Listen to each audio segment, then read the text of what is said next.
On his flight to Alaska on Friday, President Trump declared that if he did not secure a ceasefire in his talks with Vladimir Putin in Alaska, he was, quote, not going to be happy. Trump said that there would be, quote, severe consequences if a ceasefire was not agreed to. Hours later, Trump got back on Air Force One after the meeting with no ceasefire, but also no consequences. Not only no severe consequences, but no consequences for Putin of any kind. Trump stumbled into that Alaska meeting on a wave of chaos and incompetence.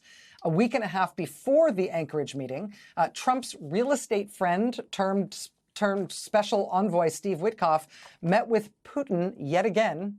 For what is this, like the fifth time?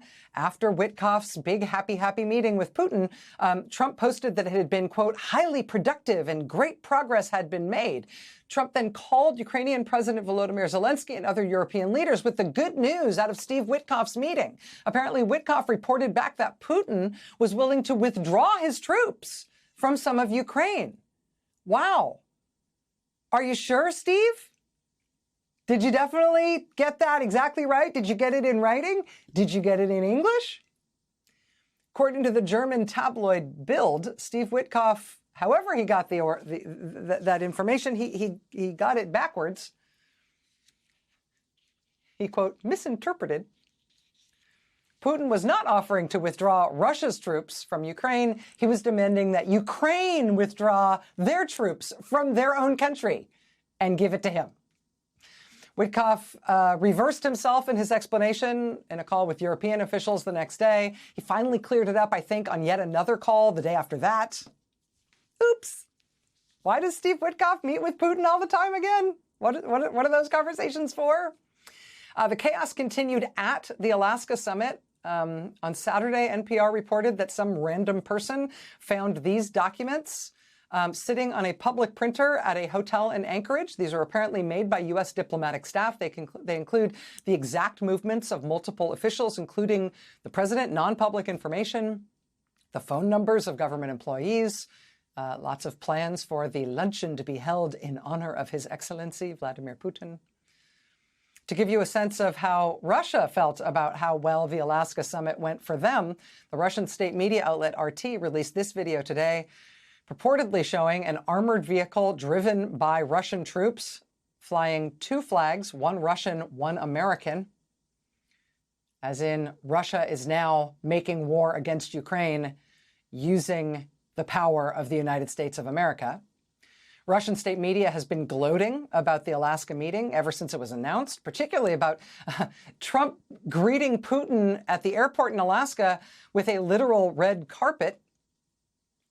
Today in Washington, D.C., Trump met with Ukrainian President Volodymyr Zelensky and a host of European leaders at the White House. And while Trump in Alaska gave Putin like weird little claps of excitement as Putin walked toward him, and he gave him a big handshake and a big personal greeting in Alaska, today at the White House, Trump sent a White House staff member. He sent a White House protocol chief outside to greet the European leaders who traveled in support of Zelensky.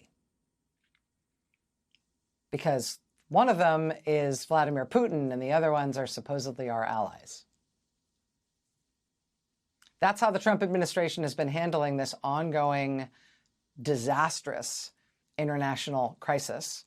Tonight, Trump has obviously proclaimed this new series of White House meetings to have been a success. Given what we have seen so far, who knows what to expect over the next couple of days. Joining us now is Michael McFaul, former U.S. ambassador to Russia. Mr. Ambassador, it's always great to have you with us. Thank you for being here tonight. I've been really interested to hear your thoughts coming out of today's meeting and how you think it went today. Well, first, we need to start with Alaska. That was one of the most disastrous moments for American diplomacy that I know of in my lifetime and maybe in the history of our country. We treated this imperial dictator, this indicted war criminal, like he was one of our best allies. And there was no reason to do that. We should never do that. We have to meet with dictators from time to time in diplomacy. Most certainly I did. But you don't have to check your values at the door. And then it was made worse in that there were no results that were good for American national interests or the interests of our allies or President Zelensky and the Ukrainian people.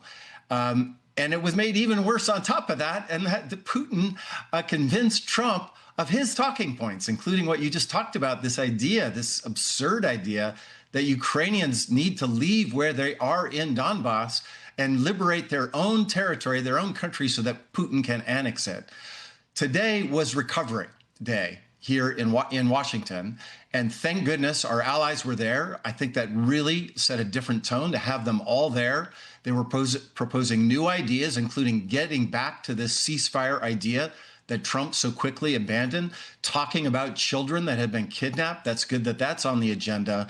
But let's be clear, there has been no real steps towards peace yet. Putin has not changed his position one iota since February 2022.